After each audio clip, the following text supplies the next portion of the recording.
morning. I'm well. How are you all?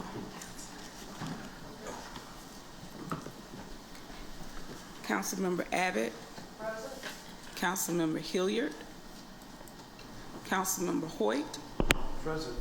Councilmember O'Quinn. Good morning. Good morning. Councilmember Smitherman. Good morning. Good morning. Councilmember Williams. Councilmember Woods. Present. President Pro Tem Alexander. Council President Parker. Good morning. Good morning. Okay. All right, the minutes are not ready, May 4th through September 21st, 2021. So, good morning, Chief Sparks. Good morning, Mr. President. Good morning, members of the council and members of the public. Mr. President, there's no mayor's report today. Okay, all righty. Council, let's go ahead and go through the consent agenda. Madam Clerk. Okay. The consent agenda begins on page 2 with item 2. Then we go over to page 9, items 3 and 4. Page 11 with item 5. Page 12, items 6 and 7. Page 13, items 8 and 9.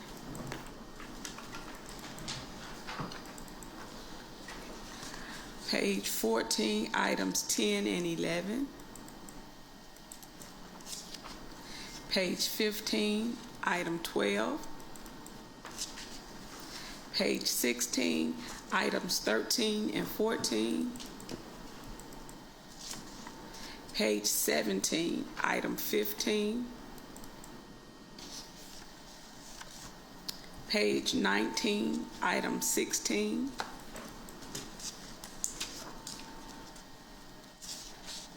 Page 21, items 17 and 18. Page 22, items 19 and 20. Page 23, item 21. Page 24, items 22, 23, and 24.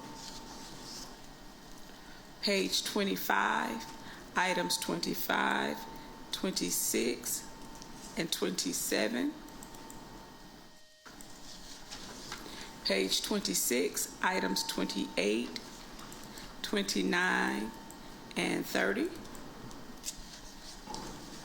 Page 27, items 32 and 33. Page 28, items 34, 35, and 36. And please note that items 35 and 36 were recommended by the Budget and Finance Committee. On page 29, we have items 37, 38, 39, and 40. All 4 of those items were recommended by the Budget and Finance Committee. And on item number 37, we have an amendment. The total amount is going to not exceed $7,500, and there will be an additional $2,500 coming from the District 7 discretionary funds. So that total amount for the Fowles Art Project now is $7,500. On page 30, we have items 41, 42, 43, and 44. Items 41 and 42 were recommended by the Budget and Finance Committee. On page 31, we have items 45, 46, and 47. On page 32, we have items 48 and 50. On page 33, we have items 51, 52, and 53. On page 34, we have items 54, 55, 56, and 57.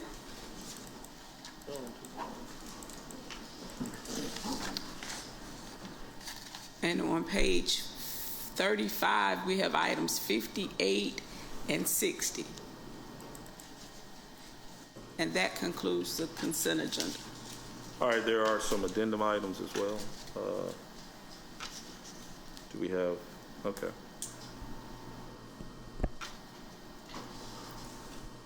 All righty.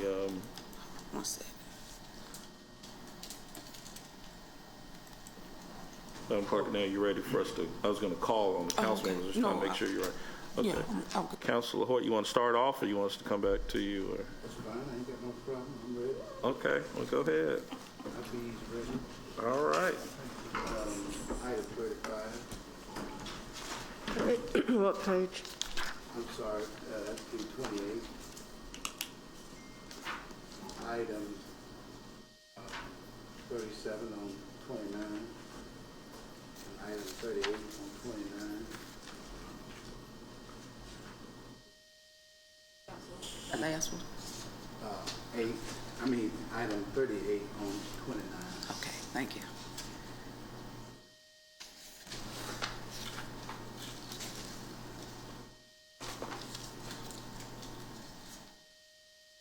I think that's going to be it. Okay, so 35, 37, 38. Yes. Okay. 30. Yeah, did you say 37? No, I was asking, I was repeating back. So you said 35, 37, 38. Those are the three. Okay. All right. Good morning, Councilor Smithman. Hey, good morning. I would like to put 59 on consent, and that's it. Okay. All right. Excuse me, I missed that last part. Item 59. 59, okay, great, thank you. All right. Councilor Abbott, Nothing, thank you. you good? I'm good. All righty. Okay. All right. All items are designated as consent are routine and non-controversial and will be approved by one motion. No separate discussion of these items will be permitted unless a council member, the mayor, or citizen interested in the public hearing so request. If so, such item or items will revert to its normal place on the agenda order of business. All matters of permanent operation will be read. All other matters will be announced by reading the item number only. All public hearings will be announced. We need a motion. Excuse me, Councilor, Councilor Parker, we have someone on the WebEx who has a concern about one of our weed abatements. I'm trying to find out which agenda item that is, but it's dealing with property. The address is 3804 First Street North. So I'm going through here to see which one of these weed assessments that is. And so far, I have not been able to locate the one that they're looking for. Okay, can we just do the consent minus that particular address, or? Yes, sir. I just wanted to, on the record, put what item it is, but I don't recognize, I don't have this resolution number on the agenda for today. Okay, but if we could, But we can get, you can go ahead and I can we'll just make the motion, but we'll make it to exclude the address with 3811 First Street. 3804 First Street. Okay, 3804 First Street. Okay. Yes. All right. Is there a motion? Move to consent agenda. Second. Was Council. Dr. Quinn and President Pro Tem.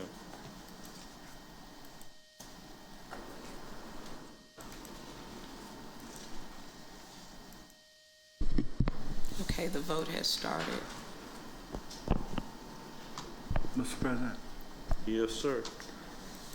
could we, out of respect to us, I think I see the superintendent here, and I don't know what item he's here for, but if it's for 35, could we take that out of order?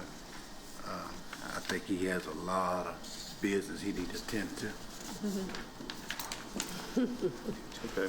All right. The consent agenda passes minus the 3804 First Street. Yes, sir. And it's on item 15 on page 17, and that's property 234. Okay. So, Chief, you all are good. Okay. All righty.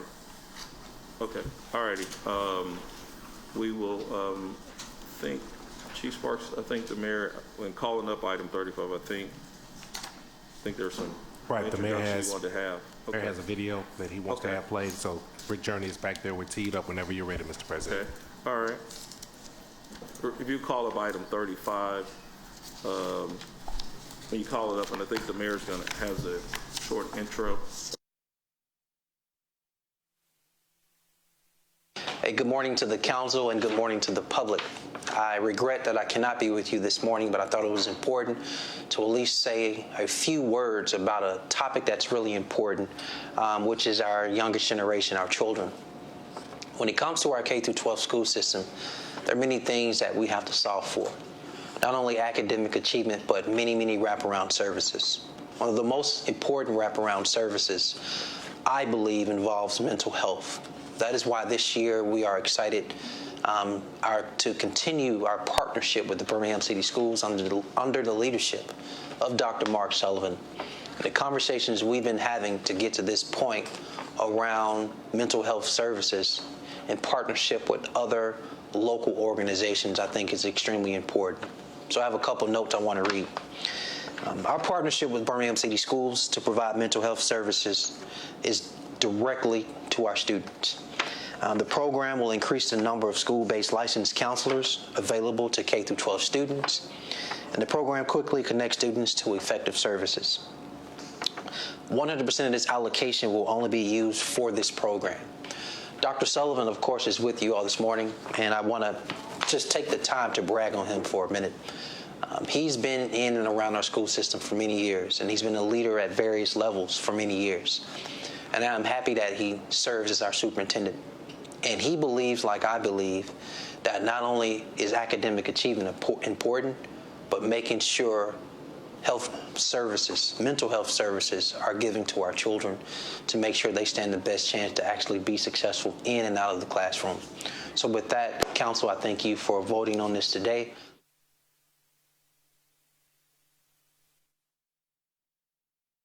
Please. Unfortunately, did we take that one off the consent agenda? You did, I did. Okay, perfect. Item number 35 is a resolution pursuant to Section 1140-1 and Section 16-11-9.1 Codes of Alabama 1975, authorizing the mayor to expend funds in an amount not to exceed $1 million to the Birmingham Board of Education to provide assistance necessary to create a Birmingham City School system-based mental health services program to provide mental health support to every Birmingham City School System campus selected by the Birmingham Board of Education. I move approval. Second. Okay. Are there any discussion or? Okay. Oh. Okay. Yes. Mr. President, I'd like to hear from the superintendent how he plans to unfold this program, because I know that it is needed, and I just happened to read probably in the last couple of weeks that suicide among African American women or girls have gone up to about 60%, and so that's alarming to me. And so I just want to know how he plans to unfold this program, and if in fact there are going to be other professional persons that may not necessarily be connected to the school but provide that service. I just don't know how that's going to work. That's fine. Good morning, Mr. Superintendent. How you doing? Good. How are you doing? Doing fine. Thank you, Mr. Ford, for that question.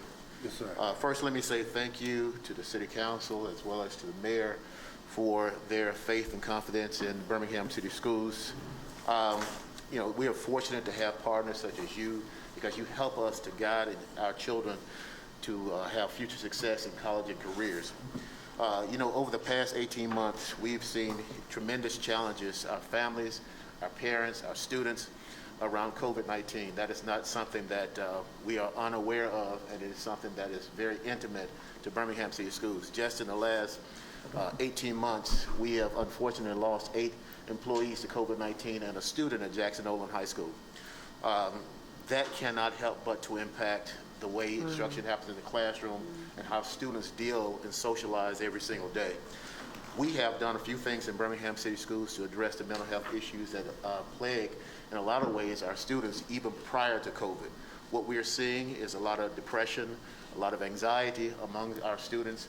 And so with me today, I have the individuals who work with our mental health programs to talk to you a little bit about the scope of the problem that we're seeing, as well as some of the mitigation efforts that we are doing to address mental health in Birmingham City Schools.